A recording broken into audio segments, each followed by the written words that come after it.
A dry wind wandered over the prairie road, lifting dust into the sinking dusk. The land stretched empty, quiet but for the whisper of crickets and the groan of wagon wheels far in the distance.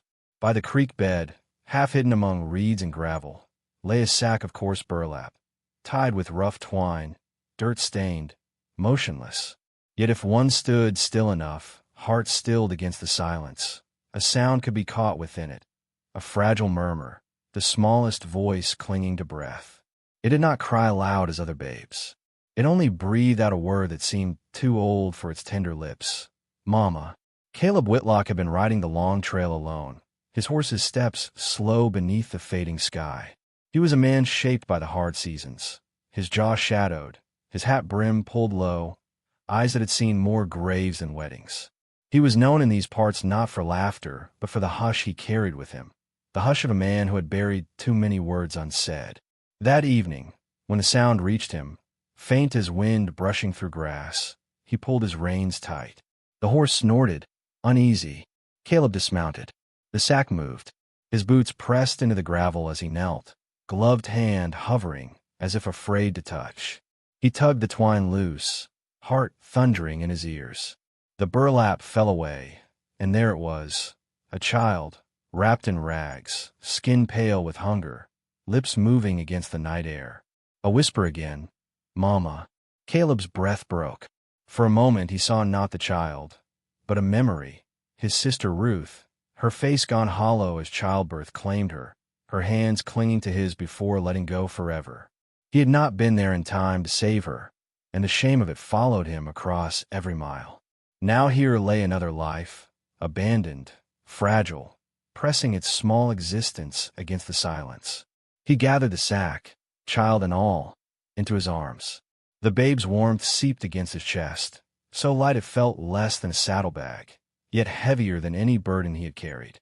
Lord above, he murmured, almost to himself, as if afraid the prairie might answer back. His horse shifted impatiently, but Caleb swung the child up with him and rode on toward town.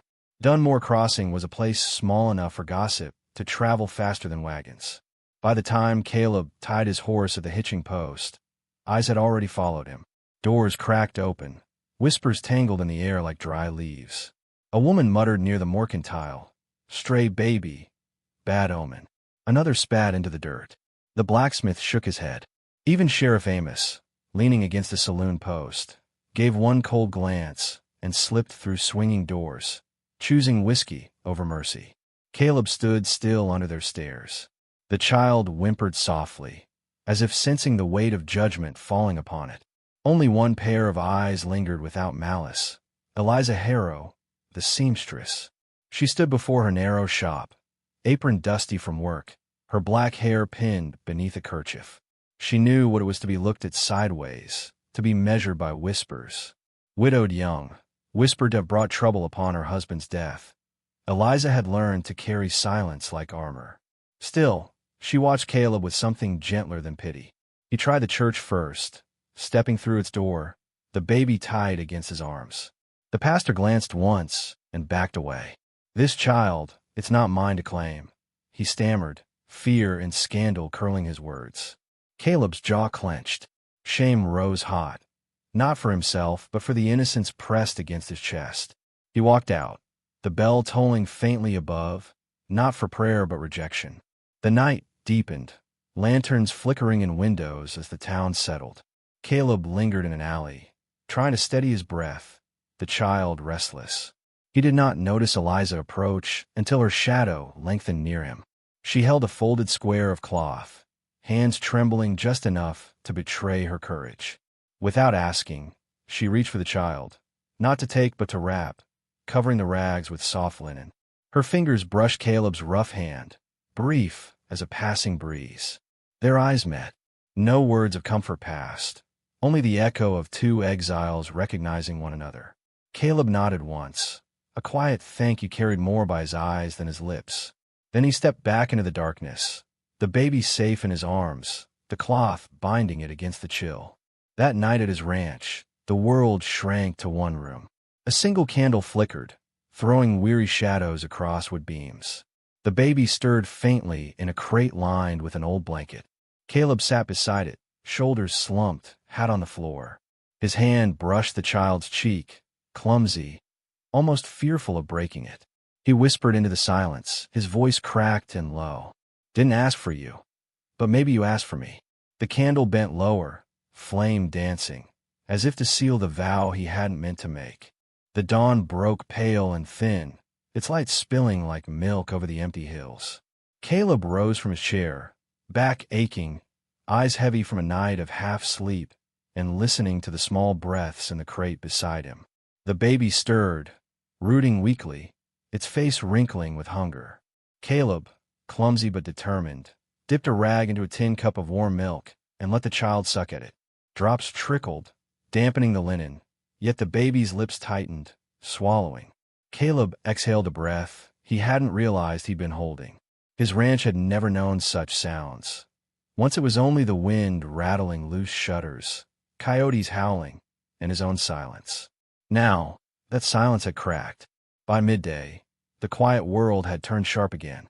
He rode into town for supplies, the child cradled in a sling across his chest. The general store fell silent the moment he entered. Eyes cut like blades, men shifting, women whispering. A rancher spat into the dirt, close enough to mark his boots. "Whitlock's lost his mind," someone muttered. "Keeping a bastard child." Caleb ignored them, gathered flour, milk, cloth. He walked steady, though his chest burned under their stares. From across the street, Eliza Harrow watched. Her shop stood small against a row of false fronts, needle and thread laid idle inside. When Caleb passed out of town, she slipped out quietly and set a parcel at the fence of his ranch later that evening. Bread wrapped in linen, no note. He found it there at dusk, held the bread in his hands, and felt something stir in him he had thought buried forever, that someone saw him and had not turned away. Days later, storm clouds rolled heavy over the prairie. Rain came with a fury, slashing against the windows of Caleb's cabin. The baby's cough grew sharp, its chest rattling. Panic clawed through Caleb's ribs. He wrapped the child tight and rode into the storm, his horse lathered with sweat, hooves striking mud. In town, doors closed against him. The sheriff turned away, the doctor's shutters drawn. But one door opened, Eliza's. Her face, pale in the lantern glow, softened when she saw the child. She ushered them in without a word. By the fire, she pressed the baby against her chest, rocking slowly, humming a tune that trembled with memory. Caleb stood nearby, hat in hand, his wet coat dripping on her floor, watching as her lullaby filled the small room. Her own son had been buried in the churchyard years ago. Her voice cracked on the tune she had once sung to him. Caleb saw the sorrow in her eyes and felt his own ache shift into something shared. Not romance. Not yet.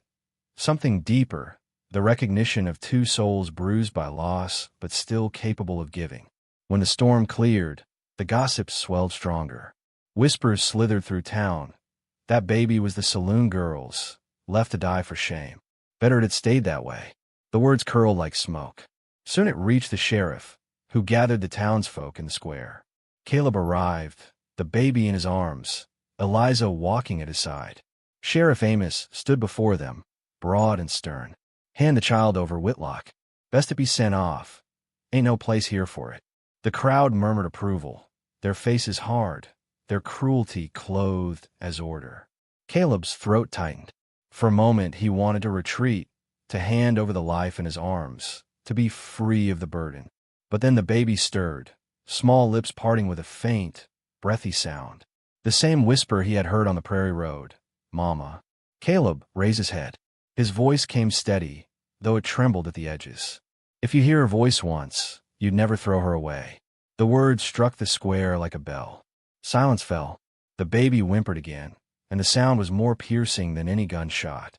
Eliza stepped beside him then, her hand not on his arm, but close enough that their shoulders almost touched. Her eyes swept the crowd, steady, unflinching. She did not speak, but her presence spoke louder than judgment. She would stand with him, whatever they chose. The sheriff faltered, spat into the dust, and turned away. One by one, the crowd dissolved, their mutters fading into the alleys, shame chasing their heels. In the sudden quiet, Caleb and Eliza stood alone in the square, the child's small breath between them. Their eyes met, not with triumph, but with a fragile relief, as though they had stepped across some invisible threshold together.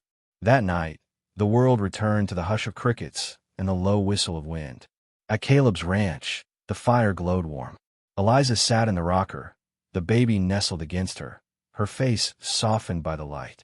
Caleb leaned against the hearth, hat in his lap, his eyes not on the flames, but on them. No words passed.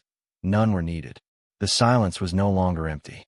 It was filled with breath, with the promise of something enduring. The baby stirred once more, tiny fingers curling around Caleb's rough hand. He let his thumb rest there, the smallest bond, yet unbreakable. And if you lean close enough, friend, you can still hear it. The truth whispered that night, that sometimes the world casts away what is most precious. But if you bend low enough, listen close enough, you'll hear it. The whisper that turns exile into belonging. Redemption rarely comes in thunder. More often, it arrives soft as a baby's cry and steadies a lonely heart back toward hope.